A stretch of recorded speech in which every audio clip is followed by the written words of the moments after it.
Si le monde tourne au ralenti, ici c'est tout le contraire. On s'active pour terminer le montage de ces tentes le plus rapidement possible. Prêtées par des scouts, elles serviront à trier les patients en urgence. On s'attend à avoir un nombre important de patients qui se présentent et nos urgences habituelles ne peuvent pas prendre ces patients en charge correctement.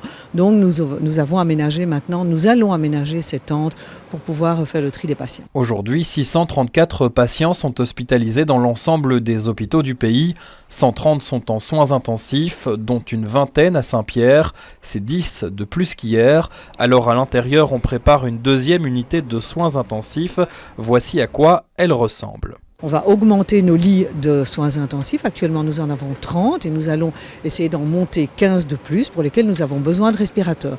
Nous en avons déjà quelques-uns qu'on a récupérés, mais il nous en faut encore une dizaine. Coût d'un respirateur minimum 30 000 € pour pouvoir les acquérir le plus rapidement possible. L'hôpital a fait un appel aux dons, histoire de devancer les aides de l'État. L'État certainement le fait, en tout cas autant qu'il peut.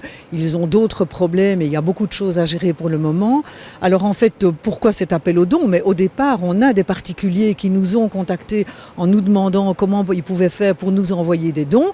Et c'est la raison pour laquelle on a décidé de l'organiser. Et au-delà de ces dons financiers, Saint-Pierre peut compter sur de nombreux dons en nature, comme ces responsables d'un salad bar qui viennent apporter des plats pour le personnel soignant. On cherchait un moyen d'être solidaire avec les différents médecins qui s'occupent des différents malades. Et c'était notre manière à nous de contribuer à leur amener une petite chose. Ce genre de gestes s'accumule. La population veut montrer son soutien à celles et ceux qui sont en première ligne.